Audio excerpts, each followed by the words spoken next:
ये सीरीज काफी लंबा चलेगा, 2-3 महीने तक चलेगा। अभी मैं टेंस आपको स्ट्रक्चर यानी कि रूल पे बनाना सिखा रहा हूँ, केवल रूल बता रहा हूँ।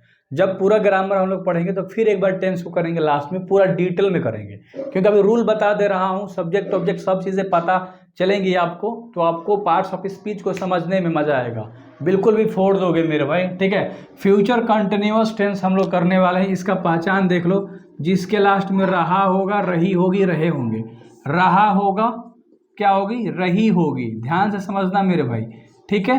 और रहे होंगे, ये तुम्हारा बेसिकली एक छोटा सा क्या है, पहचाना, यानी कि पहचानोगे कि हमारा जो कंटिन्यूअस टेंस है फ्यूचर का, वो कैसे पहचानेंगे। ये ऐसा वाक्य होता है जिसके आप बिल्कुल बीच में होते हो, जैसे वह जा रहा होगा, यानी वो जा रहा है, अभी आप फ्यूचर की बात सोच रहे हो, आप उसके बीच में बिल्कुल भी हो, यानी कि आप बोल रहे हो उसको जा रहा होगा, तो आप बिल्कुल भी बीच में हो गए ना उसके। उस तरह से वह खा रहा होगा, वह जा रही होगी, मैं पढ़ा रहा हूँगा, तो इस तरह से होगा, होगी, हूँगा, और रहा, रही, रहे, रहेगा ही रहेगा। ये फैक्ट याद रखना, ये चीज़ें याद रखना कि जिस हिंदी वाक्य के क्रिया के अंत में रहा है, रही है, रहे हैं, जैसे हम लोग कंटिन्यूअस में करते थे प्रेजेंट वाला, उसी तरह से इसमें सिर्फ देखो सब के वाक्य के कंटिन्यूअस में रहा, रही होते हैं, बट इसमें क्या होता है, रहा होगा, रही होगी, रहे होंगे, इस तरह से वाक्य होगा फ्यूचर में। प्रेजेंट में था रहा है, रही है, रहे हैं। पास्ट में, पास्ट के कंटिन्यूअस में हम लोगों ने क्या करता, रहा था, रही थी, रहे थे, तो सब एक दूसरे से लिंक है। प्रेजेंट में है होता है, पास्ट में था, थे, थी, और फ्यूचर में गागेगी, तो फ्यूचर में गागेगी आया है ना। याद करने का बेसिक सा तरीका है, प्रेजेंट पूरा अच्छे से पढ़, उसके बाद पास्ट और फ्यूचर अच्छे से समझ में आ जाएगा। अब हमने बताया था शैल और विल का इस्तेमाल, खाली शैल को समझो ध्यान से, शैल को समझो, ये आई के साथ और वी के साथ लगता है। आई मतलब होता है मैं, और वी मतलब हम लोग या हम सब। अब यहाँ ध्यान से समझना, ये नहीं लगाने का मन है मत लगाओ, सबके साथ तुम विल लगा दो, कोई दिक्कत नहीं, कोई नहीं वाक्य को तुम्हारे काटने वाला। फ्यूचर में सभी में आप विल लगा सकते हो, बस एक ही कॉन्सेप्ट था। बिफोर का मतलब तुम्हें पता है आईएनजी होता है, आप कोई भी काम करोगे तो उसमें आईएनजी ऐड कर दोगे, तो सिंपल है कि कोई भी सब्जेक्ट के साथ शैल या विल लगेगा।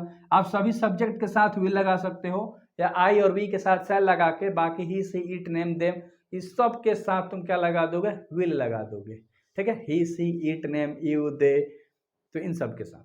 अब ध्यान से देखो, निगेटिव में नॉट लगता है, इंट्रोगेटिव में पहले क्या लगता है, तो सब पे एक एक हम लोग वाक्य करते हैं सबसे पहले, चीजें बिल्कुल भी क्लियर हो जाएंगी, ठीक है। अफर्मेटिव में क्या होगा, एक ट्रांसलेट मैं लेता हूं, मैं खा रहा हूँगा, चाहे मैं पढ़ा रहा हूँगा, मैं खा रहा हूँगा, ठीक है, चाहे वह खा रहा होगा, चाहे मैं खा रहा हूँगा, तो इस तरह से वाक्य हो गया। अब रहा है, इसमें रहा, रही, रहे बताया, आई के साथ आप शैल लगा सकते हो, कोई दिक्कत नहीं, लेकिन यहां पर आपको क्या लगाना है, बी भी लगाना है। ये बी फ्री में है, जहां शैल लगाओगे चाहे बिल लगाओगे, उसके पास उसके सटल क्या लगाना है, बी लगाना है। और खाना का क्या होता है, ईट होता है, और आईएनजी लगाना है बिफोर, तो ईटिंग हो जाएगा, यानी आई शैल बी ईटिंग।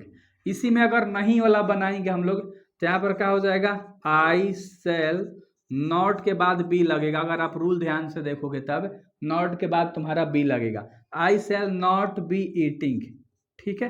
ये बहुत आसान सा था। अगर इंटरोगेटिव के वाक्य देखोगे तो शैल पहले आ जाएगा, आई बाद में चल जाएगा। शैल कहाँ आ जाएगा, पहले आ जाएगा, आई बाद में चल जाएगा, और आई के बाद यानी सब्जेक्ट के बाद ही तुम्हारा बी लगेगा। और स्ट्रक्चर ध्यान से देखो, सब्जेक्ट के पहले शैल या विल लगता है सब्जेक्ट के अकॉर्डिंग। तुम्हारा सब्जेक्ट क्या है, तो सब्जेक्ट आई था, आई के साथ शैल लगता है, तो शैल पहले आ जाएगा, आई बाद में, बी, और उसके बाद तुम लिख दोगे क्या मेरे भाई, ईटिंग, और लगा दो क्वेश्चन मार्क।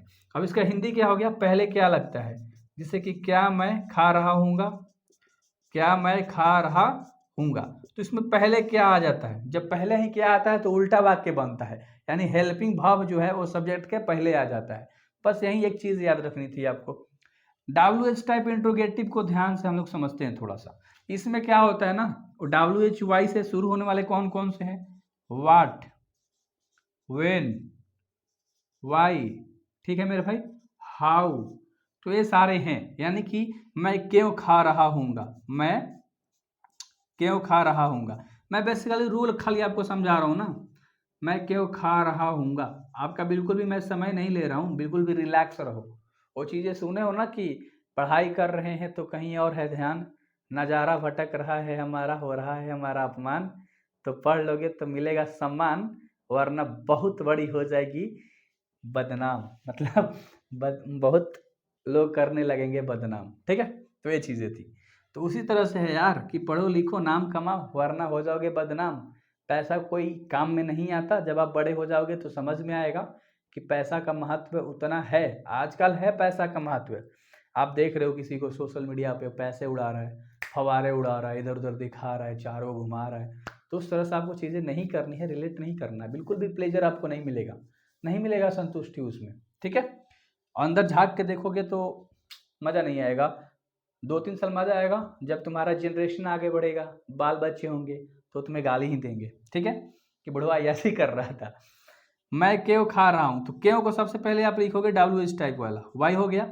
आई के साथ तुम्हारा लगता है सेल, तो यहाँ पर क्या हो जाएगा सेल। उसके बाद तुम्हारा क्या हो जाएगा आई, और खाना का क्या हो जाएगा ईटिंग, क्योंकि लगाना है तुम्हें क्या V4, और लास्ट में हो जाएगा क्वेश्चन मार्क। इसे भूलना ही नहीं है, क्वेश्चन मार्क को तो तुम्हें भूलना ही नहीं है। अगर मैं यही कहता हूँ कि मैं क्या खा रहा हूँगा, तो वाई वाट, यानी कि sorry what sell I eating, तो हम लोगों ने सिर्फ आई पे करा और समझा। उसी तरह से अगर यू पर दे दे तो उसके साथ खाली विल लगा देना है, दे दे तो विल लगा देना है, सी दे दे लड़की होगी तो उसके साथ भी विल लगा देना है, ही रहेगा उसके साथ भी विल लगा देना है। बोलने का मतलब यह है कि आपको हर किसी के साथ क्या लगा देना है, विल लगा देना है। अब मैं चाहूँगा तो इस वीडियो को 1 घंटा 2 घंटा कर सकता हूँ, क्योंकि मैं सारे एक्सेप्शन लेकर आऊँगा, कंपटीटिव लेवल की सारी चीज़ें बताने लगूंगा, तो मज़ा तो नहीं आएगा। क्योंकि अभी आप कहाँ हो, एक 12th 10th के स्टूडेंट्स हो, आप बोर्ड लेवल के स्टूडेंट्स हो, तो आपको सिर्फ रूल ही जानना है। अगर तुम रूल को जान जाते हो तो आगे के पूरे ग्रामर बिल्कुल भी स्मूथली चलेंगे। तो ये 4 ही बेसिकली रूल था, लेकिन मैंने क्या करा है ना, इन सब में थोड़ा एक चीज़ें छोड़ रखी है। इसमें मैंने सिर्फ यहाँ पर आई के बाद क्या छोड़ दिया, बी छोड़ दिया है। ठीक है, बाकी सब में मैंने बी लगाया, तो बी बहुत इंपॉर्टेंट है। सब्जेक्ट के बाद बी लगाना था, जस्ट मिस्टेक हुआ, कोई नहीं। तो इस तरह से सारी चीज़ें आप बना सकते हो। रूल में सब में बी दिख रहा होगा, तो बी का इस्तेमाल कहाँ होगा वो चीज़ें याद रखना।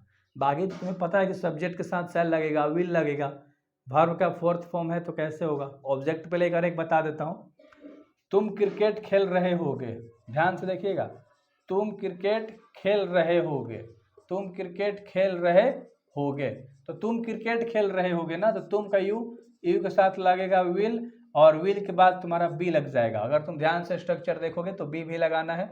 उसके बाद खेलना क्या होता है, प्ले, प्ले में लगा दोगे ING, क्योंकि ये काम कर रहे हो, ये वर्ब है तुम्हारा। और प्लेइंग, तुम क्या खेल रहे हो, तुम्हारा ऑब्जेक्ट हो गया क्या, क्रिकेट खेल रहे हो। तुम कॉपी पर लिख रहे हो तो तुम्हारा कॉपी क्या हो जाएगा, ऑब्जेक्ट हो जाएगा। तुम पेन से लिख रहे हो तो लिखना काम हो गया, पेन तुम्हारा ऑब्जेक्ट हो गया। समझ रहे हो, तो जस्ट वर्ब के बाद तुम्हारा ऑब्जेक्ट लगता है। तो यानी कि तो अगर 2 चीज़ें हैं, मैं कलम से लिख रहा हूँ तो पहले राइटिंग, उसके बाद पेन। समझ रहे हो, राइटिंग अ पेन, मतलब एक पेन से आप लिख सकते हो ना एक बार में।